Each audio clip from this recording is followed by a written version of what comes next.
Welcome back. तो friends, अभी की जो वीडियो है ना, कमाल की है।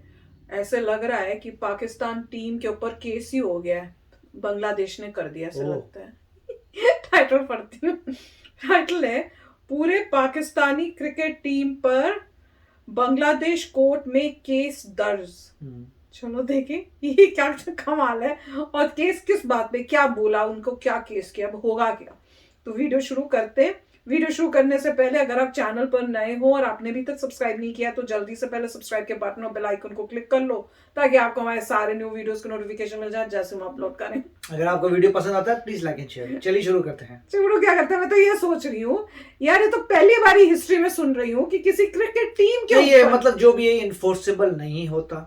मान लीजिए पॉसिबल नहीं है। मान लीजिए कोई चाइना का कंपनी है, उसने मुझसे कुछ गलत किया, अब मैं यूएसए के कोर्ट में चाइना की कंपनी के अगेंस्ट केस कर दूं, वो है ही नहीं, क्योंकि चाइना की कंपनी यूएसए में नहीं है, वो चाइना में है, तो जुरिस्डिक्शन आपकी नहीं है। आपके केस करने से क्या होता है, आपके कंपनी जो है वो चाइना में बैठी हुई है, तो आप क्या कर लोगे, उस कंपनी को थोड़ा यहाँ लेके आओगे। तो फिर इसके केस में तो क्या वही मैं कह रहा हूँ कि नॉर्मली जुरिस्डिक्शन के हिसाब से होता है कि अगर मैं चाइना में जाकर चाइनीज कंपनी के अगेंस्ट केस करूं तो ठीक है। अच्छा, मगर अगर मैं अपने ही देश में उसके अगेंस्ट कर लूं तो क्या कर सकते हैं, कुछ नहीं बैन कर सकते हैं। वो कोर्ट बोलेगा इनको बैन ही नहीं देना। हाँ, मतलब उस कंपनी को कुछ नहीं होगा। मैक्सिमम आप बैन कर सकते हैं, जो करने करिए, वो यहाँ बिजनेस ही कर पाएगा, मगर आप उसको पकड़ के जेल में नहीं डाल सकते। आप कुछ नहीं कर सकते क्योंकि वो आपके जुरिस्डिक्शन के बाहर है, अनलेस आप इंटरनेशनल कोर्ट में फाइट करें। अच्छा, अगर आप इंटरनेशनल कोर्ट में जाते हैं, वहां पे करते हैं तो बात अलग है। मगर वैसे बता रहा हूं कि आपकी हर जगह ऐसा नहीं होता कि आप किसी फॉरेन एंटिटी के बारे में अपने देश में करते बैठ रहे हो, उससे क्या होगा। तो देखते हैं। मैं तो यही सोच रही हूँ, कभी लाइफ में सुना था ऐसे। हाँ, मगर अगर आप बैन जरूर कर सकते, आप ये जरूर कह सकते हैं कि वो जो कंपनी है आपके देश में ना ट्रेड कर सके, वो सब आप कर सकते हैं। मैं तो कह रही हूँ हर जगह पे पाकिस्तान की ऐसी अजीब अजीब बातें सुनने को मिलती हैं सच्ची में। तो चलो सुनते हैं कि एक्चुअली में क्या है। भारतीय मीडिया कल से फिर से शादियाने बजा रहा है, कल से फिर से खुशियां मना रहा है। अभी तक ऐसा महसूस हो रहा है कि पाकिस्तानी टीम के खिलाफ कोशिशें और पाकिस्तान और बांग्लादेश के ताल्लुकात पर बड़े हमले जो हैं वो इस वक्त जारी व सारी हैं और उनमें कोई कमी नहीं आ रही। क्योंकि मीरपुर के अंदर जो प्रैक्टिस सेशन था उसके दौरान ये सब कुछ करने के ऊपर the law suit has been filed. इस केस के अंदर, इस FIR के अंदर ये जो दरखास्त है, 21 लोगों का नाम दिया गया पाकिस्तान के पूरे स्क्वाड का, जिसमें बाबर आजम भी हैं। जी हाँ, इनके साथ ऐसा ही होना चाहिए, क्योंकि अगर इनके साथ ऐसा नहीं होगा तो ये कहीं भी दहशतगर्दी करेंगे भाई। क्रिकेट का मैदान हो, हॉकी हो, फुटबॉल हो, जो भी हो, ये वहीं पे दहशतगर्दी करे। और जनरल सेक्रेटरी है बांग्लादेश मुक्ति योद्धा मंच मोहम्मद अली मामून, जिसने ये एप्लीकेशन कोर्ट में जमा करवाई है और कहा गया कि पाकिस्तानी क्रिकेट टीम जो है उसके खिलाफ कार्रवाई की जाए। 21 लोगों के नाम जमा करवाए और कहा कि इनके खिलाफ तमाम तर कानून जो है वो हरकत में आए। आपकी हरकत कोई ऐसी नहीं है जो इंसानियत से प्यार करती हो। जो क्रिकेटर की आप बात कर रहे हैं, जो पुराने क्रिकेटर्स हमारे निकल के जाते हैं, वो भी तो इतनी लंबी लंबी दाढ़ियां रख के और मुल्ला बन जाते हैं। पाकिस्तान से ज्यादा इंडिया में मुसलमान है। वो इतने एंटी हिंदू हैं कि इंडिया के हारने पे फुलझड़ियां जला रहे हैं। अंबेडकर साहब कह गए थे कि the Muslim will only be loyal to his उम्मत, he can never be loyal to a country. Hello friends, welcome to the channel. तो दोस्तों, आइए देखते हैं पाकिस्तानी मीडिया की लेटेस्ट वीडियो। जैसे कि आप जानते हैं कि पाकिस्तानी क्रिकेट टीम बांग्लादेश गई है खेलने के लिए, लेकिन जब से पाकिस्तानी टीम बांग्लादेश गई है तब से ही कोई ना कोई कंट्रोवर्सी निकलती आ रही है। पहले बांग्लादेश के अंदर पाकिस्तानी टीम द्वारा झंडे लगाना, उसके बाद उसके ऊपर कंट्रोवर्सी, फिर पाकिस्तानी बॉलर शाहीन अफरीदी द्वारा बांग्लादेश के क्रिकेटर को मारना, वो भी ग्राउंड के ऊपर। तो उसके बाद फिर से एक और कंट्रोवर्सी इरप्ट हो गया है, और वो है बांग्लादेश के एक जनरल सेक्रेटरी ने पाकिस्तानी क्रिकेट टीम के खिलाफ एक FIR दर्ज करवाई है, और इनफैक्ट यह मामला अब कोर्ट में जा चुका है। तो बांग्लादेश और पाकिस्तान की क्रिकेट टीम जो भी प्ले कर रही है उसमें बहुत सारी कंट्रोवर्सी आ रही है, और यह सब सारा जो पाकिस्तान क्रिकेट प्लेयर्स का है उनके एटीट्यूड से उभर के आ रहा है। तो ये पाकिस्तानी क्रिकेट द्वारा न सिर्फ ये पहला मामला है, बल्कि पाकिस्तानियों ने पहले भी क्रिकेट के ग्राउंड पे, चाहे वो नमाज पढ़ करके, इस तरह के मामले कंट्रोवर्सी बढ़ाते रहे हैं। तो दोस्तों, आइए इस वीडियो को देखते हैं।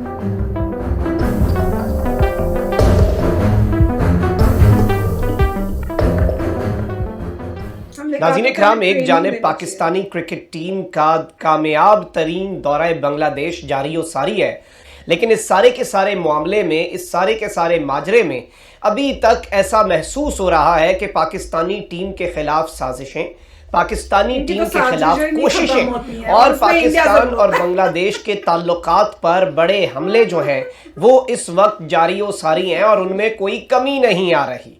इस सब के हवाले से कुछ बहुत बड़ी डेवलपमेंट्स वहाँ पर हुई हैं और पूरे का पूरा दौरा एक मरतबा फिर मशकूक और पूरे दौरे पर एक मरतबा फिर से सवालिया निशान लग गया। इस हवाले से कुछ डिटेल्स हैं जो आपके सामने रखनी है। आपने देखा कि T20 मैच के अंदर वो मनाजिर हमने देखे जो इससे पहले हम कभी सोच भी नहीं सकते थे, जिन मनाजिर का हम कभी अंदाज़ा या वहमो गुमान होता है, आपके वहमो गुमान तक में ये मनाजिर नाज़रीन किराम नहीं थे जो इस वक्त देखने को मिले हैं। जिन्होंने झंडे के मामले को उठाया उसके ऊपर भारतीय मीडिया ने बहुत सी बातें की, यहाँ तक कि उसके ज़ेरे असर आके एक बांग्लादेश का वजीर जो है उसने कहा कि पाकिस्तानी टीम को उनके झंडे समेत मुल्क से निकाल दिया जाए। भारतीय मीडिया कल से फिर से शादियाने बजा रहा है, कल से फिर से खुशियां मना रहा है। न्यूज़ 18 है, इंडियन मीडिया है, ये लिखता है कि law suit filed against Pakistan cricket team for hoisting national flag during net session. Bangladesh के अंदर ही पाकिस्तानी क्रिकेट टीम मौजूद है और बांग्लादेश में ही पाकिस्तानी क्रिकेट टीम के दरमियान एक लॉ सूट, एक कानूनी पिटीशन दायर जो है वो कर दी गई और इस सब के अंदर नाज़रीन किराम बहुत सी चीज़ें जो है वो सामने आ रही हैं। क्योंकि मीरपुर के अंदर जो प्रैक्टिस सेशन था उसके दौरान ये सब कुछ करने के ऊपर the law suit has been filed against the full squad naming the 21 players including skipper Babar Azam. इस केस के अंदर, इस FIR के अंदर ये जो दरखास्त है 21 लोगों का नाम दिया गया पाकिस्तान के पूरे स्क्वाड का, जिसमें बाबर आजम भी हैं। The team's decision to host its national flag in Mirpur ground during a practice session had created a huge controversy with many Bangladeshi fans taking the move as a political message. ये तमाम तर चीज़ें नाज़रीन किराम मैं आपको ये बताऊं कि एक और खबर भी आई है कि application to file case against Pakistan team, एक एप्लीकेशन जो है वो पाकिस्तानी टीम जो है उसके हवाले से ये दे दी गई है और जनरल सेक्रेटरी है बांग्लादेश मुक्ति योद्धा मंच मोहम्मद अली मामून, जिसने ये एप्लीकेशन कोर्ट में जमा करवाई है और कहा गया कि पाकिस्तानी क्रिकेट टीम जो है उसके खिलाफ कार्रवाई की जाए। 21 लोगों के नाम जमा करवाए और कहा कि इनके खिलाफ तमाम तर कानून जो है वो हरकत में आए। जाहिर बात है नाज़रीन किराम, बहुत से लोग इस प्रोपेगेंडे से हो जाते हैं, बहुत से लोग नफरत बेचकर ही जो चूल्हे जल रहे होते हैं। ये सिर्फ बांग्लादेश की बात नहीं है, हमारे मुल्क में बहुत से लोग ऐसे होंगे जो नफरत का कारोबार करके अपना मंजन बेचते हैं। तो इस तरह के लोगों की कहीं पर भी, दुनिया में कहीं पर भी चले जाए, इस तरह के लोगों की आपको कमी नहीं मिलेगी। आपको मैं एक अंदाजा बताऊं, हमारे सोशल डिग्रेडेशन हमेशा पाया जाता है from a countries level in athletics and games. 62 के एशियन गेम्स तक जकार्ता में आपके बॉक्सिंग में 3 गोल्ड मेडल्स थे, रेसलिंग में 2 गोल्ड थे, 3 सिल्वर थे। You were the top of the with in Asia. World तो जाने दो, वहाँ खैर एक हॉकी का मिल जाता। अब आइए, यू फिनिश्ड। क्रिकेट पता नहीं कैसे बच गया आपके पास, समझ नहीं आता। तो देयर इज ये करिश्मा लगता है मुझे कि पाकिस्तानी क्रिकेट खेलने, वरना इनको तो अब तक भी डंडे पे आ जाना चाहिए था। वरना वो जो क्रिकेटर की आप बात कर रहे हैं, जो पुराने क्रिकेटर्स हमारे निकल के जाते हैं, वो भी तो इतनी लंबी लंबी दाढ़ियां रख के और मुल्ला बन जाते हैं। This is madness push to the level of exhibitionism. यानी आप मुसलमान होने का स्ट्रिप्टीज कर रहे हैं दुनिया के सामने। ये देखो, मुझे मैं बताता हूँ मुसलमान क्या होता है। इस्लाम हो गई, कह दिया उन्होंने, तो हार गए, खामोश। हाँ, नहीं आप नहीं बोल रहे, आप बिल्कुल चुप हैं शेख रशीद साहब। लेकिन सर लास्ट में मुझे ये बताइएगा कि कैसे बचा जा सकता है। जब तक पाकिस्तान टूट के अपने 4 हिस्सों में नहीं होता है, इस खित्ते में जिसका नाम बर्रे सगीर हिंदुस्तान है, इसमें अमन नहीं हो सकता। पाकिस्तान से ज्यादा इंडिया में मुसलमान है। वो इतने एंटी हिंदू हैं कि इंडिया के हारने पे फुलझड़ियां जला रहे हैं। वो पाकिस्तानी हैं सारे, 2-4 होंगे इधर उधर, जनरल अता हसनैन और ये सब, but the vast majority does not believe that they should be loyal to the land and the community which they live. Ambedkar साहब कह गए थे कि the Muslim will only be loyal to his उम्मत, he can never be loyal to a country. Primary identity अगर आपकी है तो एक अरब तो अरब हो सकता है, वो एथियस्ट भी हो, क्रिश्चियन भी हो, वो अरब होता है। आपके अंदर गुंजाइश ही नहीं है कोई। हम में से हर कोई ये जेन्युइनली बिलीव करता है कि एक दिन आएगा जब पूरी दुनिया पे इस्लाम का एक खलीफा होगा और उसके तहत फिर जब सब ठीक हो जाएगा तो अल्लाह मियाँ दुनिया ख़त्म कर देगी। Just imagine a concept of the creator, that the creator created this to destroy it. मतलब you can't even get spiritual about it. आप में गुंजाइश ही नहीं है कि आपका दिल नरम हो जाए कहीं. आपकी हरकत कोई ऐसी नहीं है जो इंसानियत से प्यार करती हो, या दुनिया की जो 400 साल से बन रही है उसमें इंडिविजुअल लिबर्टी, हैप्पीनेस का कॉन्सेप्ट है, जॉय का कॉन्सेप्ट है. हमारे जॉय है ही हराम. तो फ्रेंड्स, कमाल का वीडियो था. पहले तो मैं उनका जो पाकिस्तान के वो थे जिसमें इंडिया का करी जा रहे थे, यार आपके क्रिकेटर्स गए बांग्लादेश, उन्होंने ऐसे काम किए, उन्होंने झंडा गाड़ा, उन्होंने बॉल से उनके जो है बांग्लादेश के प्लेयर उनको मारा. अब इसमें इंडिया का क्या हाथ है, और उसमें भी आप इंडिया को घुसा दो. मेरे तो समझ नहीं आता. वही कह रही हूँ, ऑब्सेशन है उनको इंडिया से. कुछ भी हो इंडिया करके निकलने की कोशिश करते हैं. अब वो कहेंगे ना अभी उनकी इकोनॉमी डाउन जा रही है जैसे हमने किया है, तो उसमें भी बोलेंगे इंडिया की साजिश है. आप लोगों ने नहीं चलाई अपनी कंट्री ठीक तरह, तो उसमें भी इंडिया का साजिश है. पर ये जो लास्ट में आरजू के साथ जो थे ना, उन्होंने जो बातचीत की है इन दोनों ने, उनकी बड़ी अच्छी मतलब बातचीत थी, और सोचने में काफी उसमें कुछ मेरे ख्याल से एरर्स थे.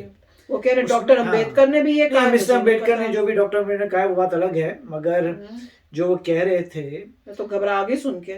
उसमें एक मतलब वो सही नहीं था, पूरा सही नहीं था. ये कहना कि हर इंडियन मुस्लिम ने पटाखे जलाए हैं, हाँ नहीं कह रहे, मेजॉरिटी नहीं, बहुत कम है ऐसे जो वाकई. ये आप बताइए, जहां तक हमें पता है यहाँ से कि बहुत ही कम थे ऐसे. कश्मीर में शायद बहुत ही कम थे इंडियन मुस्लिम. नहीं, दिल्ली में भी कईयों ने, आप लोगों ने कई कमेंट्स में लिखा हुआ था कि दिल्ली में भी मेरे हम दहाड़े तो पटाखों की आवाजें आ रही थी बाहर जलाने की. तो मुझे नहीं पता, मैं तो यही कहूंगा, इसलिए जब वो पाकिस्तान हारा तो हमने जानबूझ के पटाखे उनको सुनाने के लिए जलाए. फिर नहीं मतलब पॉइंट यही है कि दिल्ली में अगर जब इंडिया हारा है तब पटाखे अगर किसी ने जलाए हैं तो वो गलत कार्य था. तो और वहां पे पता करना चाहिए कि हो क्या रहा है, कौन है ये, कि प्रॉब्लम क्या है तुम्हें. तो अपनी कंट्री, तुम्हारी कंट्री हार रही है और तुम पटाखे जला रहे हो, तो कुछ प्रॉब्लम है राइट उन लोगों में, तो वो पता करना वही चाहिए. कह रहे ना उनके लिए जो है मगर रिलीजन और पाकिस्तान ज्यादा है. मगर मुझे ऐसा लगता नहीं है कि मेजॉरिटी ऐसी है, ऐसे मुझे नहीं लगता. बहुत बुरी बात होगी है. तो फिर कैसे रह सकता है कोई, अगर आपके फ्रेंड्स उस कंट्री में रह रहे हो, उसी कंट्री के अगेंस्ट हो, तो वहीं चले जाओ. वही मैं जितने अपने फ्रेंड्स को जानता हूँ जो मुस्लिम है, वो कभी ऐसा नहीं करेंगे. इम्पॉसिबल भी नहीं चाहिए. इम्पॉसिबल है यार. जो पढ़ा लिखा इंसान है, जो इंडिया का सिटीजन है, वो ऐसा कभी नहीं करेगा, चाहे कोई रिलीजन हो. मेरा तो यही मानना है. आप बताइए आपके क्या कमेंट्स हैं. मगर मैं तो यही कहूँगा, यहाँ पे जो है अगर तो कोई क्रिमिनल लॉ ब्रेक करता है तो बात दूसरी होती है. आपने क्रिमिनल अगर कुछ लॉ ब्रेक किया तो आपको इंटरपोल पकड़ सकती है, आपको एक्स्ट्राडाइट कर सकती है. अगर आपकी कंट्री में एक्स्ट्राडाइट ट्रीटी है या किसी तरीके से आगे पढ़ने की कोशिश कर सकती है अगर क्रिमिनल है. अगर ये सिविल है, जैसे ये सिविल लॉ सूट है, अगर सिविल है तो मोस्ट लाइकली आपका कोई ज्यूरिसडिक्शन नहीं है, आप कुछ नहीं कर सकते. आप उनको समन करके यहाँ बुलाएंगे, कैसे लड़ेंगे कोर्ट केस में. हाँ, अगर आपको सैंक्शन करने हैं, अगर आपको उनके अगेंस्ट कुछ करना है, वो तो अपनी कंट्री में कर ही सकते हैं, आपको रोक नहीं रहा. उसके लिए आपको कोर्ट केस भी नहीं चाहिए. मगर जो भी था पता लग रही है, तो सिर्फ एक तरीका होता है दिखाने का कि भाई अगर मान लीजिए कोई भी इंसान है, किसी और कंट्री का सिटीजन है, वो सिविल कुछ कार्य करता है, तो अपनी कंट्री में आप उसको बैन कर सकते हैं. मगर ऐसा नहीं है कि खींच के यहाँ पे लेके आएंगे. क्रिमिनल में अलग बात होती है. ये भी करना इंपॉर्टेंट है ताकि उनको सबक तो आए कि ये सब एक्सेप्टेबल नहीं है. अभी यहाँ से बच्चे अगर यहाँ कोई एक्शन नहीं लिया तो फिर किसी और कंट्री में जाएंगे, फिर कुछ करेंगे. तो ये क्या उसके बाद और एक्सट्रीम होकर के करते जाएंगे और बढ़ते जाएंगे. मतलब रोकने के लिए कुछ बताना. मैं ये कह रहा हूँ, जिसने भी किया है वो कार्य सही किया है, ये दिखाने के लिए कि गलत था. और अगर ऐसे करोगे तो आपके ऊपर एक्शंस भी होंगे. तो चलो फ्रेंड्स. हाँ, और उसमें ये भी अगर कोई उस कंट्री में वो जो जिसके अगेंस्ट लॉ सूट है, अगर वो इस कंट्री में आता है तो इस कंट्री में उसे पकड़ सकते हैं, क्योंकि बोलेंगे हमारी कंट्री में आपके अगेंस्ट ये केसेस हैं जी, तो हम आपको अरेस्ट कर दें. वो कर सकते हैं. चलो चलते हैं, मिलेंगे नेक्स्ट वीडियो में बहुत ही जल्द. Till then take care and bye bye. तो अगर आप मेरे इस चैनल पे नए हो तो जल्दी से सब्सक्राइब के बटन को हिट करो और बेल आइकन को क्लिक करो, ताकि आपको मेरा जब नया वीडियो मैं लगाऊं आपको उसके बारे में जल्दी से पता चल जाए.